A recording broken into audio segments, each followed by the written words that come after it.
మాజీ మంత్రి అంబటి రాంబాబు ఇంటి మీద దాడి ఘటన ఏపీ రాజకీయాల్ని వేడెక్కిస్తోంది. శనివారం సాయంత్రం సడన్ గా టీడీపీ శ్రేణులు అంబటి ఇంటిపైకి దూసుకువెళ్లి విధ్వంసం సృష్టించడం ఏపీ పాలిటిక్స్ ని నెక్స్ట్ లెవెల్ కు మించి తీసుకువెళ్లిపోయింది. హైటెన్షన్ పరిస్థితుల మధ్య అంబటి రాంబాబుని అరెస్ట్ చేసి కోర్టులో ప్రవేశపెట్టడం, రిమాండ్ విధించడం మరింత హీట్ పుట్టిస్తోంది. ఇప్పుడు ఏపీ సీఎం చంద్రబాబుపై అనుచిత వ్యాఖ్యలు చేశారంటూ గుంటూరులోని అంబటి రాంబాబు ఇంటిపై 2 రోజుల క్రితం టీడీపీ శ్రేణులు దాడి చేయడం తీవ్ర కలకలం రేపింది. శనివారం మధ్యాహ్నం నుంచి రాత్రి వరకు అంబటి ఇంటి ముందు ఆందోళన చేయడంతో పాటు అనూహ్యంగా ఇంటిపై దాడి చేశారు.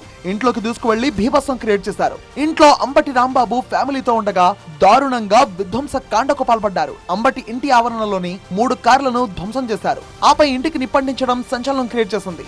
అంబటి ఇంటి మీద దాడి ఘటనపై వైసీపీ అధినేత జగన్ సైతం రియాక్ట్ అయ్యారు. అంబటి రాంబాబును ఫోన్లో పరామర్శించారు. అండగా ఉంటామని భరోసానిచ్చారు.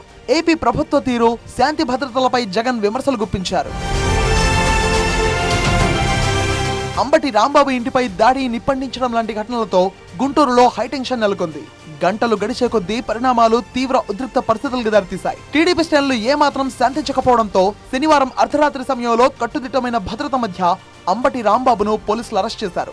ఆ సమయంలోనూ కోడిగుడ్లతో దాడికి పాల్పడడం పోలీసులకు షాక్ ఇచ్చింది. అంబటి అరెస్ట్ తర్వాత గుంటూరు నుంచి నల్లపాడు పోలీస్ స్టేషన్ కు తరలించారు. ఒక రోజంతా నల్లపాడు పిఎస్ లోనే ఉంచిన పోలీసులు నిన్న సాయంత్రం సమయంలో జీజీహెచ్ లో వైద్య పరీక్షలు నిర్వహించి కోర్టుకు తరలించారు. అంబటి అరెస్ట్ పై కోర్టులో వాదనలు ముగిసిన తర్వాత రిమాండ్ విధించింది.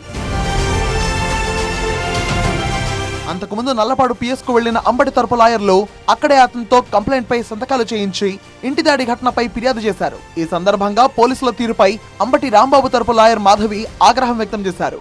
రాంబాబు గారిని అయితే అరెస్ట్ చేసి అంత విధ్వంసకాండం చేయటం జరిగింది, కానీ అక్కడ జరిగిన దానికి సుమోటోగా ఇంతవరకు ఎవరు రాంబాబు గారి మీద అయితే సుమోటోగా కంప్లైంట్లు తీసుకున్నారు, కానీ అక్కడ జరిగిన దాని మీద ఇంతవరకు ఒక్క కంప్లైంట్ కూడా రిజిస్టర్ చేయలేదు.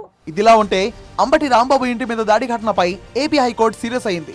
అంబటి భార్య విజయలక్ష్మి పిటిషన్ పై విచారణ జరిపిన హైకోర్టు అంబటి నివాసం దగ్గర పోలీసులు ఉన్నారా లేరా అని ప్రశ్నించింది. శాంతి భద్రతలు అదుపులోకి వచ్చే వరకు అంబటి రాంబాబు కుటుంబానికి నిరంతర భద్రత కల్పించాలని ఆదేశించింది. అయితే అంబటి రాంబాబు కుటుంబానికి భద్రత కల్పించినట్లుగా ప్రభుత్వ న్యాయవాది కోర్టుకు తెలిపారు. మొత్తంగా అంబటి రాంబాబు ఇంటిపై దాడి ఘటన ఏపీ రాజకీయాల్లో సంచలనం క్రియేట్ చేసింది. ఈ ఘటనతో ఏపీ రాజకీయాలు మరోసారి వేడెక్కాయి.